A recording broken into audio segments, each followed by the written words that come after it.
E aí, Wesleyzão? E aí, Enzão? Como é que você tá, cara? Tô bem, cara. Tá bem? Tô bem demais, pô. Ansioso. Tava ansioso. Passei o dia todo ansioso pensando nesse momento. Eu não dormi essa noite, cara, por hoje, sabia? É nada. Sério, mano? Pensando nisso, Foi o dia que eu dormi mais mal, mano. é nada. Sério, ficar acordando. Sabe quando você fica Caramba, acordando? aham. Ficar acordando pra caramba, velho. Mas por quê? Porque você tava Ansiedade, ansioso, ansiedade, pô. Legal. Eu também, mano, eu fiquei ansioso também pensando em tudo. E ao mesmo tempo você não pensa em nada, né? A gente chegou aqui, foi arrumar tudo aqui, pô, mó trampo pra gente arrumar tudo.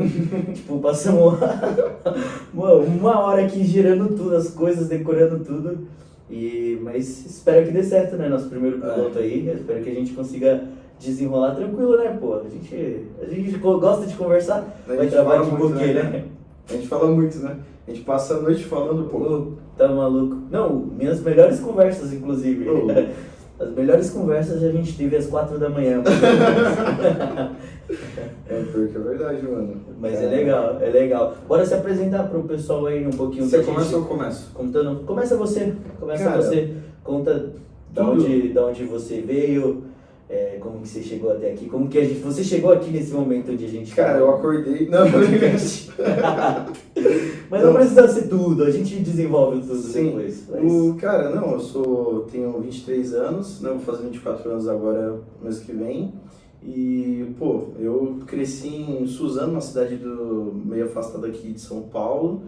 E cresci com os meus pais e tal, meus pais se separaram, morei com minha mãe. Depois comecei a trabalhar em startup e tal, com um amigo meu de tecnologia. Aí meti o louco um tempo, cara. Nessa época eu já era da igreja, né? Com 12 anos comecei a frequentar sozinho. Conheci os caras, o Lucão, que é o meu amigo que a gente dividia esse apartamento aqui, inclusive. Legal. E aí eu comecei a frequentar, e quando eu tinha uns 19 anos que eu já estava trabalhando com tecnologia e tal, aí eu meti o louco, cara. Isso aconteceu, saí da igreja e tal, morei um tempo no sul. Aí meti uma relação lá, nada a ver. Viajei. Sabe quando você viaja na maionese, mano? Deus Viajei na maionese. permitiu que você vivesse uns negócios lá que era melhor não ter vivido. Era melhor não ter vivido. Mas foi um aprendizado pra você, né? Um grande aprendizado, cara. E a maior da minha vida. E graças a isso, depois que tudo deu errado, obviamente ia dar, né? E aí eu voltei a morar na casa da minha mãe. E eu acho que foi a primeira vez que eu tive uma experiência real com Deus, cara. Que da hora. Experiência real. Eu já tinha passado anos na igreja, mas eu acho que eu era moleque, não tinha compreensão da parada. Sim. Verdade, Eu tenho o mesmo né? sentimento. Como é que foi pra você essa parte? Comigo também, pô. Eu vivi, na verdade, eu morei minha vida inteira em Guarulhos, praticamente. Mudei recente para São Paulo também. Mas com a separação dos meus pais, a gente ficou um tempo na casa da minha tia. E a minha tia já ia pra igreja. Então eu comecei a ir com ela, né? Com ela, com meu tio. Então, mas pô, eu ia mais pela comida mesmo, tá ligado? Tipo, pô, eu tinha o quê? Uns 9 anos de idade. Caraca, eu ficava felizão. Pô, tem escolinha, que agora não é... Tinha essas paradas que tem nas igrejas, né? Era escolinha, pô. Ia domingo, como que era? Estudo dominical de manhã. Dominical. Ia fazer lá, tinha uma comidinha, ia pelo rango. Eu vivi bastante coisa também durante esse tempo aí que eu era mais novo, mas eu vou falar que eu tive um encontro verdadeiro, assim, encontros mais marcantes depois de velho mesmo, depois que eu vim ter ciência também, sabe? Tipo, o lado racional do cérebro também, sabe? Então, tipo, eu vi que era racionalmente experiências com Deus, além do emocional só. Então foi algo que me marcou bastante, mais recentemente também, pô. Eu também tenho 23 anos, faço aniversário uma semana antes do nosso grande amigo Enzo. Mas foi legal.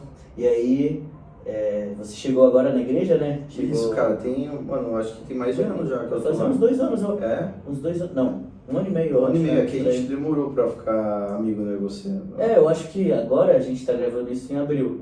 Acho que abril faz 1 ano que a gente é amigo, pô. Um ano. Que eu me lembro, eu acho que foi em abril que a gente começou. Tem pouco tempo, né, cara? Pô, 1 ano. Não, 1 ano você já foi padrinho do meu casamento, não sai da minha casa, pô, a gente tem uma... Pô, a gente agora fazendo um podcast junto, então, pô, 1 ano intenso. Uma amizade legal. Uma amizade da hora, amizade da hora.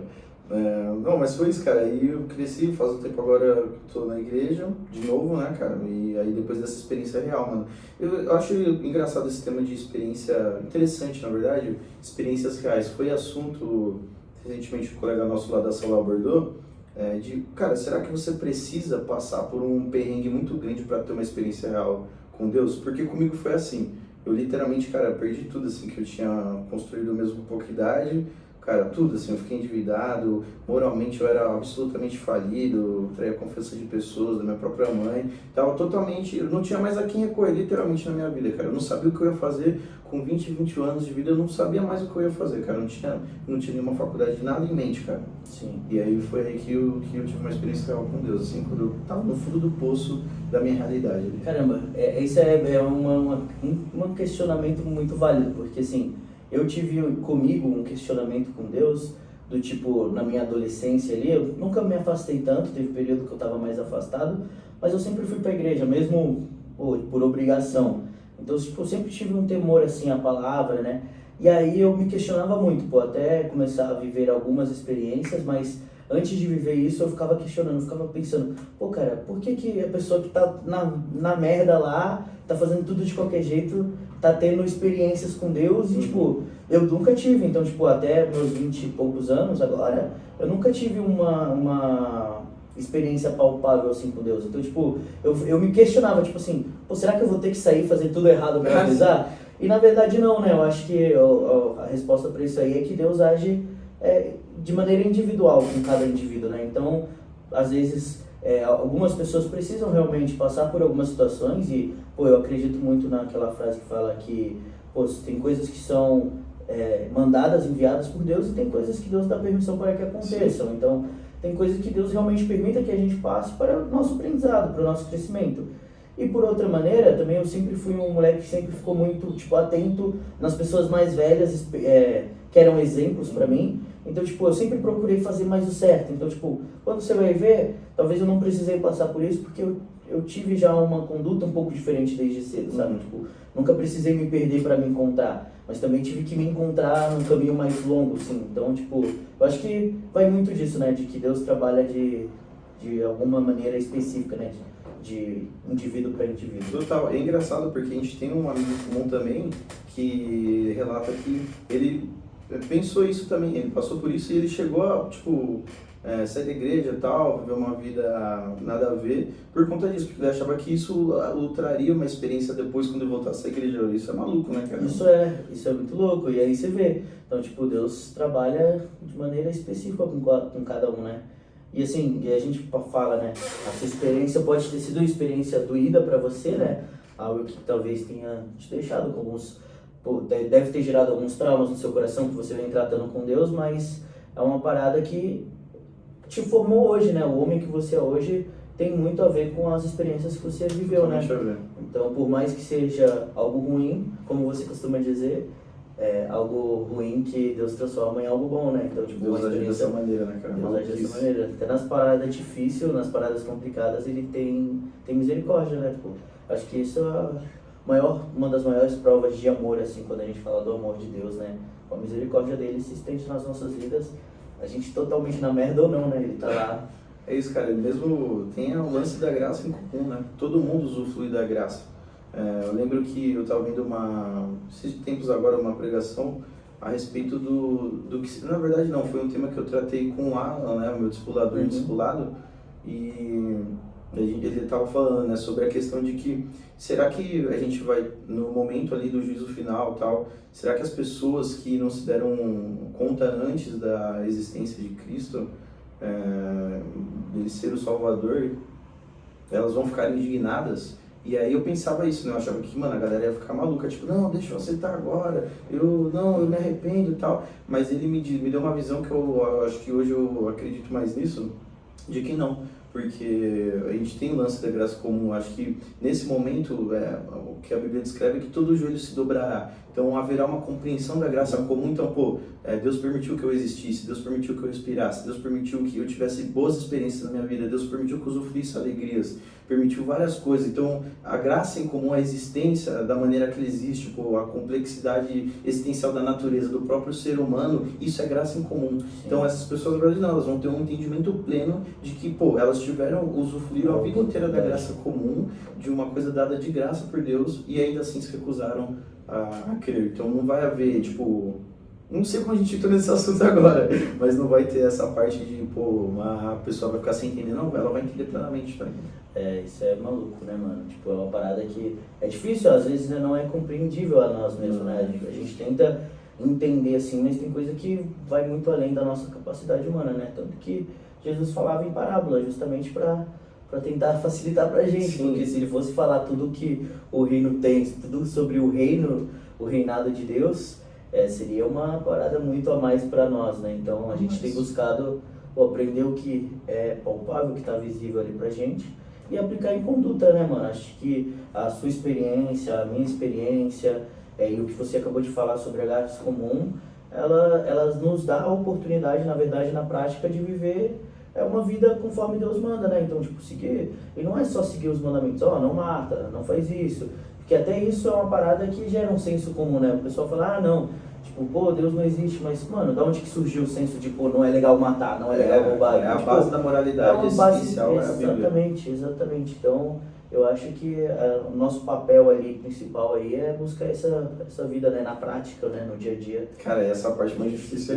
Que é o mais difícil. A prática, pô, na teoria é linda, na teoria a gente pode vir aqui falar de teoria de tudo, né? Teoria para namoro, teoria para todas as coisas que possíveis.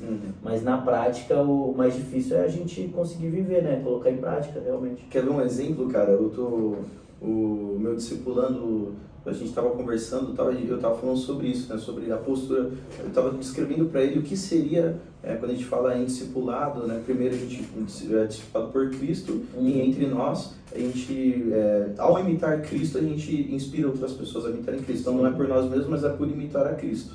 Então, aí ele tava falando assim, pô, cara, mas esse lance, como é que é, mano? Por exemplo, eu tenho um cara no meu trabalho que ele é muito grosso, ele não me cumprimenta, ele entra na reunião e não cumprimenta ninguém.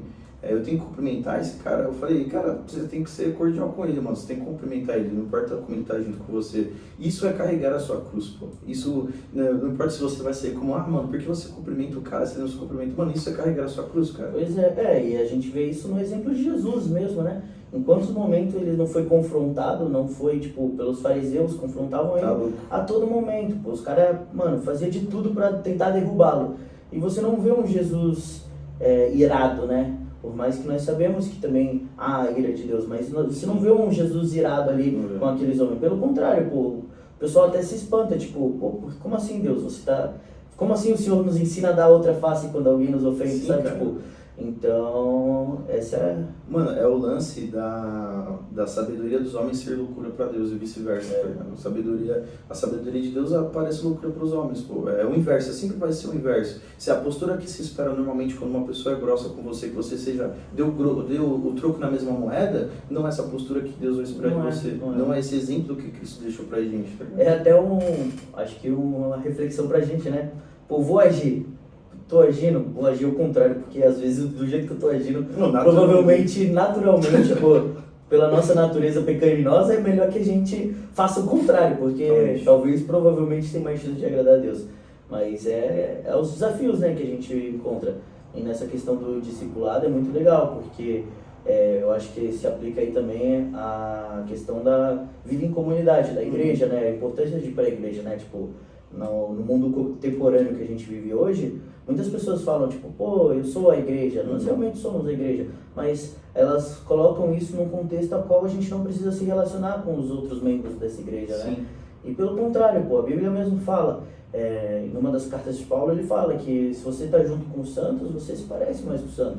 E a nossa busca diária é por santidade. Sim. Porque é isso que a gente busca. A gente não tem ninguém santo aqui que não peca, pô. A gente tem os nossos defeitos, tem os nossos problemas.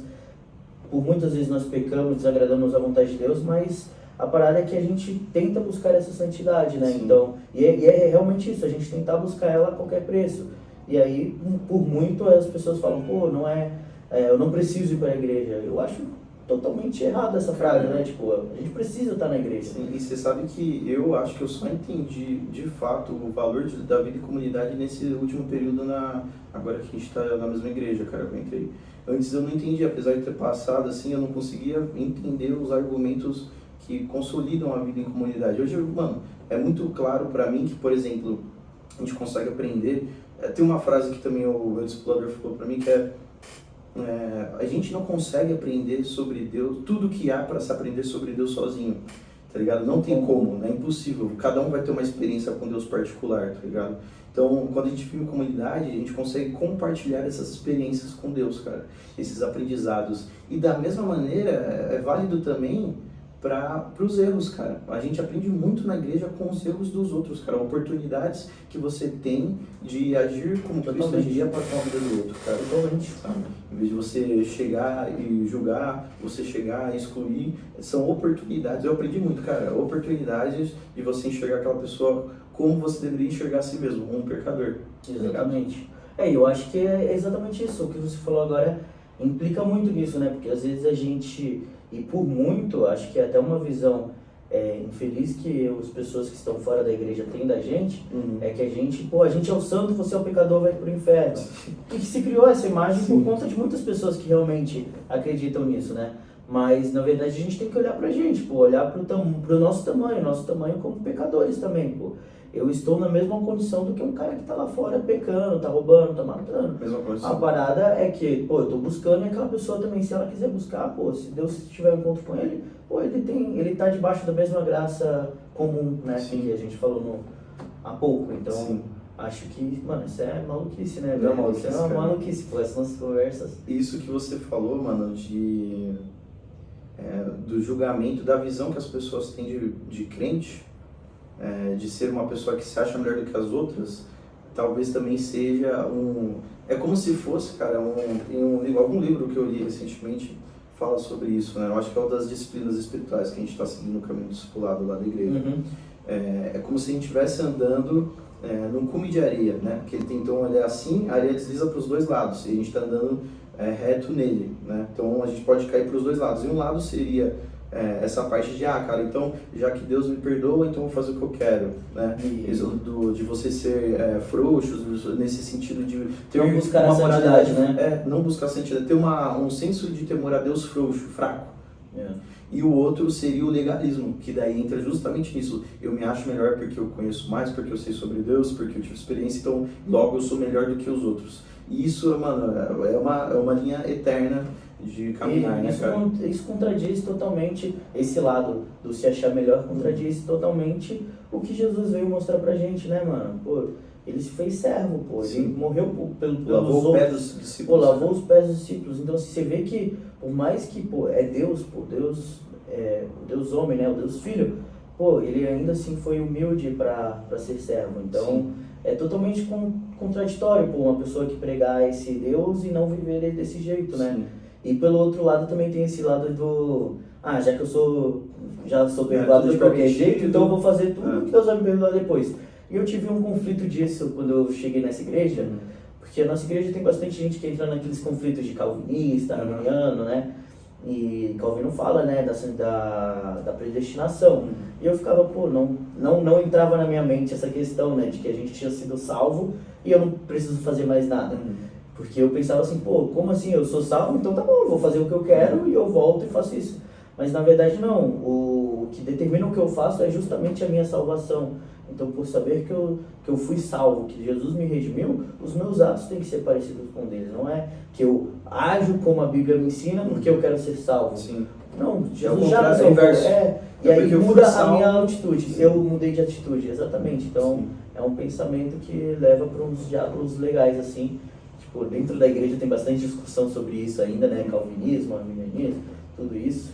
Mas é interessante, é legal. Interessante. A gente, tá fluindo mais do que a gente pensava, né? Total. Acho que dá pra gente relaxar um pouco mais, porque eu já... eu tô sentindo que fluiu muito legal já nosso primeiro papo. Eu sinto, cara, que a gente falando de dualidades, como se fosse, eu esqueci o termo, mas uma dualidade, uma coisa que é e não é ao mesmo tempo, uma coisa que são duas coisas ao mesmo tempo, mesmo que elas se contradigam. A Bíblia tem muito isso, a palavra de Deus, e muitas vezes ela tem isso. Por exemplo, a gente vê Deus mudando de ideia, né? Deus muda de ideia. Ele fala, não, cara, no Antigo Testamento, o pessoal de Israel tinha um condicionamento que não era condizente com o que Deus havia mandado. E aí ele fala, então eu vou destruir vocês. Aí vai lá, um pregador, o cara, um profeta, Clama, e clama, clama, Deus, por sacrifício. favor, eu sei que eles fizeram cagada, mas por favor não mate eles. Deus muda de opinião, cara. Então isso talvez para pessoas que não têm a perfeita compreensão, e nem a gente tem a perfeita compreensão, né, mas não tem uma compreensão do que é a Bíblia, do que é Deus, pode achar isso, pô, mas isso é condizente, como assim ele decidiu e depois decidiu? Então Deus age dessa maneira, cara. Por exemplo, em relação também a quando a gente fala do livre-arbítrio, tá? É um tema polêmico. Então, existe livre-arbítrio ou está tudo escrito? Já foi tudo escrito, todos os acontecimentos. A gente sabe que Deus conhece, Ele é onipresente, conhece todos os tempos. É os dois ao mesmo tempo, pô. É os dois ao mesmo tempo. Através das nossas... Ele tem... Mano, é isso. São coisas que não cabem na pequeneza da mente humana, sabe? Sim. E isso não faz Deus menos Deus. Na verdade, faz a gente menos capaz de compreender coisas, cara. Isso torna Deus ainda, né? Mais Deus, cara. Porque mostra o nosso tamanho, pô. E mesmo a gente juntando um monte de cabeça pra tentar desvendar tudo, não vai ter como. Sim, porque... isso eu acho muito pouco, mano.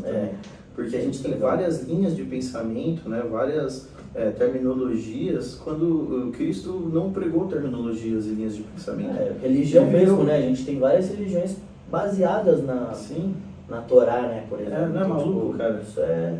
Não é maluco? A gente gosta de definição, né? O ser humano gosta de taxar. Verdade, você é isso.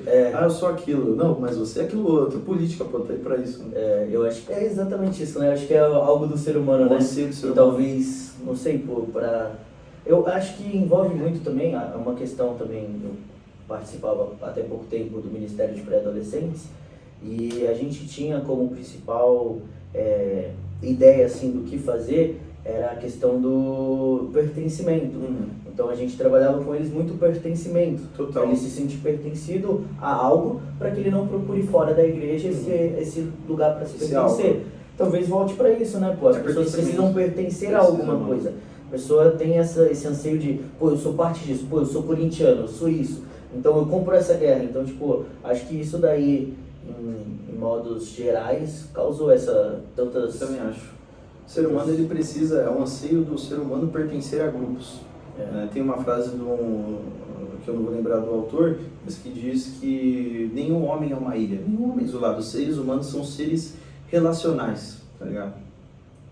Pois é, essa frase aí eu acho que faz total sentido, porque, pô, a gente tem que voltar a pensar sempre na Bíblia. Pô, 2 Coríntios fala que nós somos parte de um corpo. Sim. Se nós somos parte de um corpo, não tem como a minha mão ser uma mão isolada do meu corpo. Então a gente precisa estar em união. Então nós fomos feitos já, o ser humano, e até levando para a questão de namoro, para a questão disso, desde o início, quando Deus criou tudo lá, Ele viu que não era bom que o homem vivesse só, então criou uma mulher para ele. Então Deus, desde o início, tinha um plano com essa questão de comunidade, né? De pertencer a algo, né? Sim. E acho que é um privilégio a gente falar que a gente pertence a Deus. Totalmente, cara, totalmente. E é louco essa parte de pertencimento também, como isso leva a gente a fazer coisas que a gente não faria quando a gente está com uma mente mais fraca também, né? Sim. Tipo assim, eu tô num grupo, acabei de sair do trabalho, o pessoal vai fazer um happy hour. Mano, talvez se eu não fosse me colocar naquele ambiente, talvez não fosse fazer sentido pra mim. Mas às vezes eu falo, mano, todo mundo vai, então eu vou. Aí eu já tô lá, todo mundo tá bebendo, talvez eu beba um pouco. Aí talvez eu beba mais do que um pouco, talvez eu me passe. Então, e tudo isso é por uma sensação de pertencimento, mano, pra eu não ser o estranho daquele grupo, tá ligado? Eu acho que nesse mundo totalmente globalizado, principalmente o pessoal mais novo, assim, nossa geração, acho que o pessoal mais velho também, mas nossa geração gosta dessa aceitação, né? Então, pode ver, a gente aqui não é nenhum psicólogo, a gente pode até chamar um amigo psicólogo nosso, mas o pessoal busca por essas aceitações, né? Então, tem aumentado o nível de doenças mentais, problemas com depressão, com ansiedade, e nessa juventude é muito por conta disso, eu não me sinto aceito ali, eu não aceito o meu corpo, eu não aceito isso, então, você se cria muitos problemas por conta dessa aceitação, Sim. né? E cada vez mais tende a ser assim, né? Se a gente não conseguir impactar realmente essa geração, para viver uma vida que a gente sabe, né? De pertencimento, de entender, de não colocar expectativas nesses grupos, né? Então, totalmente o que você falou foi isso. E as redes sociais super aceleram esse processo, né? Mano, rede social, Pô, tá aqui um não adepto de redes sociais, né? Fala aí, compartilha com Não, você. cara, eu não tenho rede social, acho que já faz 5 anos, mano. E eu sou muito feliz não tendo. Tipo assim, não é uma coisa do tipo radical, entendeu? Sim. Por exemplo, surgiu agora o Be Real. Eu testei, tá ligado? Pra ver de qual era. E achei legal um tempo depois de enjoei, porque realmente eu não consigo engajar se for uma coisa com pouco propósito. Sim. Então, sei lá, aqui se rolar que o podcast for legal, eu super faria e tal. Mas pra mim mesmo, eu senti na minha vida total, mano, que era uma coisa que mais me proporcionava tristeza do que algo bom, entendeu? Cara, eu acho que isso daí, na maioria das vezes, tipo, se você não tem um entendimento para ponderar as paradas, acho que também não é nem cobrável da nossa parte que um adolescente de 16 anos tem uma mente a mais pra frente. Informação, a mente. Informação, pois é. E aí, gera muita inveja. Quantas meninas, cara, não fica lá, tipo, caraca, eu queria ter esse carro, eu queria ter um namorado assim, eu queria ter isso. Então, isso gera muito, muito problema interno mesmo. Então, tipo, a rede social potencializa muito esses problemas. Cara, é muito louco quando a gente para pra pensar sobre a existência do ser humano. É um fator muito novo, cara, a rede social, tá ligado? Não tem... Há 20 anos atrás, isso era impensável, não era assim. Você não estava a todo momento, imediatamente, vendo a vida das pessoas, cara. Isso não é uma coisa comum e a mente humana não está preparada para lidar com isso, não cara. Tá, pô. Não tá, é quase ser onipresente, pô. A gente tá tentando buscar um onipresente, talvez, né? Porque, tipo assim, eu quero estar presente na vida de todos. Aí você segue todo mundo, você vê tudo. Então, tipo assim, eu acho que realmente é isso, pô. A gente talvez não esteja preparado ainda. Não tá, cara. Psicologicamente falando, assim, mentalmente, pra chegar... não se prepara para isso, velho. Pois Tanto é. que a gente tem uma síndrome que é o mofo, né? Que eu não vou lembrar o termo em inglês, mas é o medo de perder algo. Então a pessoa fica, mano, eu tenho que estar conectado a todo momento, eu tenho que estar sabendo o que tá acontecendo, senão, mano, eu não vou saber, e aí eu tenho que ver a série do momento, eu tenho que saber o que tá acontecendo naquele momento, senão, cara, eu não sei. Isso cria, mano, um problema mental na cabeça da galera, velho. E eu acho que isso daí é muito correlacionado à nossa intimidade com Deus, a nossa busca por Deus, né? Total. Porque, querendo ou não, a gente busca nessas outras coisas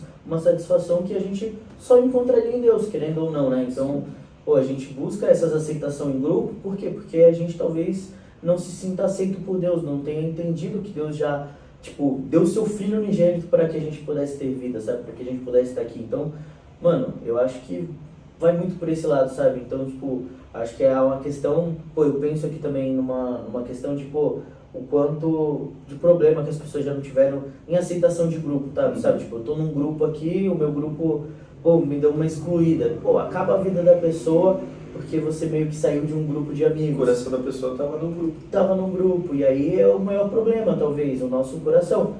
Que a Bíblia fala de novo pra gente que é enganável, né?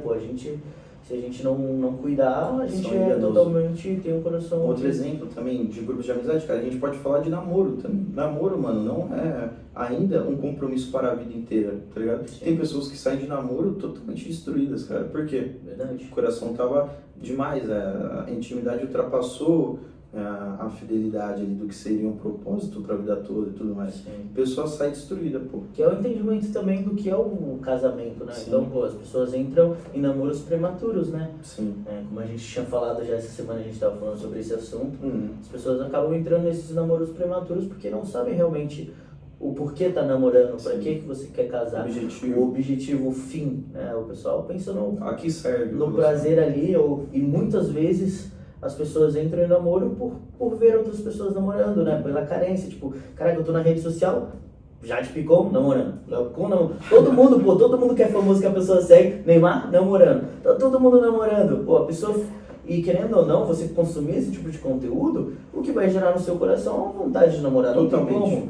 E aí você entra em namoros prematuros, namoros que não tem um fim, que é o casamento, né? O casamento... E isso é engraçado também a gente falar de o que você anda consumindo, o que você se alimenta diariamente, tá ligado? Tem problema a gente assistir uma série, tem problema ter uma emissora, não tem problema nenhum. Mas se 99,9% do que você faz com o seu tempo é isso, cara, essa vai ser a maior influência. Aí tem problema. Porque essa vai ser a maior influência na sua vida. Vai, né? Não tem jeito. Mesmo o que a gente falou antes. Eu convivendo com o pessoal da igreja, você pode ver, quem assistir, se for pro ar mesmo, né? Mas quem assistir pode fazer uma comparação. Pô, quando você tá muito firmão, só dando rolê com o pessoal da sua igreja, o que você busca? Geralmente você tá buscando a palavra, porque você quer estar incluso. Se você tá fora, andando com os caras que tá, pô, bebendo, usando uma droga, mano, sua mentalidade muda e volta pra isso, pô, o que você consome. Pô, não tem problema nenhum você jogar um videogame. O problema é que você vai passar o dia inteiro jogando um videogame e você não vai tirar um tempo pra ler a Bíblia. Aí é um problema, pô. Você joga 2 partidas de FIFA é meia hora, você não consegue tirar 10 minutos pra meter um devocional? Sim. Consegue, pô. Você mete um episódio de série, meia hora, 40 minutos, uma série. Você não pode fazer antes ou depois disso um devocional. Então, tipo, é prioridade. A pessoa prefere assistir 2, 3 episódios do que realmente se relacionar com Deus. E aí é aquilo, né? O que você consome dita vai te moldar, dita muito o que você faz, né? Pô, eu consumo muito outros conteúdos, então... Vou ver essas coisas, cara. É isso. Mano, e a gente tava falando de namoro, porque é um tema que a gente vai levar uma série na célula. E, cara, isso super acontece hoje. Quantas influências a respeito de relacionamento. Mano, eu diria que até dentro da igreja, tá, mano? Muitas vezes a nossa própria noção de amor, amar alguém, ela é moldada pelas influências atuais, seculares. Verdade. Amar alguém, muitas vezes, cara, a gente tem, pô, N séries, casamento não sei quantos dias, de férias com ex, tem muito conteúdo sobre isso, porque é um tema, um anseio do ser humano se relacionar amorosamente. Mas quando a gente para pra pensar no que é o amor para o mundo, cara, muitas pessoas imaginam conscientemente ou no seu inconsciente de que amor é o engrandecer a bola de alguém, sabe? Encher você, cara, mano, como você tá bonito, mano, como você tá legal, cara, como você é um cara inteligente, mano, mano, como você se veste muito bem, cara, você é demais, mas isso não é amor, cara, isso é massagear o ego de alguém, isso você tá massageando o ego, tá ligado? Óbvio que dentro de uma relação, isso tem essa parte também, mas isso não pode ser o principal, cara, isso não é amor, mano, isso simplesmente não é amor, isso é baseado em sentimentalismo. E relações baseadas em sentimentos só duram enquanto sentimentos durarem. Pô, tem um livro muito legal que é As Formas de Amar, que fala realmente que palavras de afirmação é uma forma de amar. Mas as palavras de afirmação têm que ser ponderadas de uma maneira certa, né? Sim. Até porque senão a pessoa que gosta de receber isso vai colocar aquela pessoa que está agradando como sempre. Caramba, eu tenho que continuar namorando tal pessoa porque essa pessoa me bota lá em cima. Começa a idolatrar isso só. Idolatrar a forma que a pessoa ama, não vive o amor, sim, né? Então é interessante. E esse livro é muito legal também. A gente pode algum dia talvez debater mais sobre essas formas de amar, né? Então acho que é muito bom. Mas em última análise, cara, quando a gente fala de amor, qual que é os mandamentos que a gente tem, mano? Amar o outro como a si mesmo. Como é você amar a si mesmo de uma maneira que nós consideramos saudáveis? É buscando Deus, mano. Buscar Deus, a glória de Deus. Tem até uma linha de pensamento, uma linha de pensamento ateu que fala muito sobre isso, mano, sobre a questão de como Deus seria egomaníaco. Todo o tempo ele fala, dai glória a mim, glórias a Deus. Só que, mano, são pessoas que não entendem de que, mano, Deus é maravilhoso. Deus é o ser onipresente do universo, tudo foi criado para sua honra e glória. Então, ele não consegue, a melhor coisa que ele poderia fazer por você ou por qualquer outra pessoa é falar para você estar próximo dele. Porque ele é a melhor coisa que existe, sabe? Então, quando a gente fala de relação, como que é uma expressão verdadeira de amor? É eu agir de maneira que vá fazer a pessoa se aproximar de Deus. Então, talvez, por exemplo, se eu sei que a pessoa pode ficar com o ego inflado, então eu vou poupar certas palavras. Se eu sei que eu posso criar um sentimento que não é aquilo, né, dentro do namoro ainda, então eu vou poupar certas atitudes, eu vou poupar certos rolês, eu vou poupar... eu estou protegendo a pessoa, então eu tô querendo, na verdade, não estou me colocando no centro da vida dessa pessoa, estou colocando Deus no centro da vida da pessoa. E esse é um dos problemas, né? Na nossa atualidade, assim, a gente conhece alguns casos e temos visto isso muito acontecendo, né? Os relacionamentos acabam se tornando totalmente egoístas, pô. A pessoa coloca outra pessoa no centro do relacionamento. Sim. E a vida daquela pessoa é totalmente moldada para satisfazer aquela pessoa. Sim. E sua satisfação própria, né? Então, isso é totalmente errado, pô, porque aí é um relacionamento pautado no prazer humano. Prazer humano, não tem como. Cara, e é aquilo, quando isso dá ruim, normalmente dá, porque é insustentável. Cara, a pessoa fica destruída, porque o coração dela não estava em Deus, primeiramente, estava em outro lugar. Que é a preparação, né? Você viver uma vida se preparando. E, é do plano de Deus o casamento, acho que a gente pode afirmar isso categoricamente. Pô, Deus tem um plano de formar famílias. O quão grande para Deus significa uma família unida, uma família estruturada, né? E isso começa com uma base lá desde o início muito bem estruturada, sabe? A gente sabendo ponderar a nossa carência, a gente sabendo ponderar o tanto a qual eu tento te amar, como eu te amo. Então, tudo isso Sim. de uma maneira para glorificar Deus.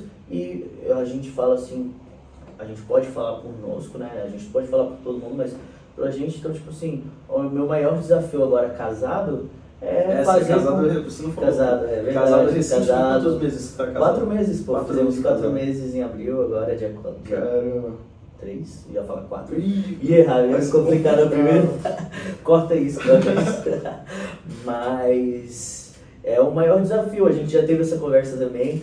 E eu falo, pô, o maior desafio é eu olhar pra minha esposa e falar assim, pô, eu tenho que aproximá-la de Deus, sabe? Eu tenho que buscar ajudá-la a ser mais parecida com Deus Sim. e ela a mim. Então, assim, eu acho que, pô, do mesmo jeito que o casamento é uma bênção, o casamento também é um desafio e é algo que te puxa pra Deus mesmo. Faz, pô, você tem que viver desse jeito, você tem que fazer essas coisas. Então, pô, não tem como. Pra gente Tudo é pra glorificá-lo, né, cara? Sim. Quando a gente fala disso, tem um exemplo que eu li recentemente também. Aliás, eu assisti uma série de pregações do John Piper, que deu origem ao livro dele, Plena Satisfação em Deus, que o exemplo que ele dá, mano, que eu acho que é muito verdadeiro, sobre qual seria o propósito de um cristão. Então, aí a gente tem, quando você fala com alguém que não é crente, você fala sobre Deus, a pessoa fala, mano, conheço Deus, ele dá o exemplo como se fosse um planetinha bem longe, assim, Deus, eu já ouvi falar, pô, tá bem longe e tal, e aí a nossa missão seria como um satélite, aliás, como um telescópio,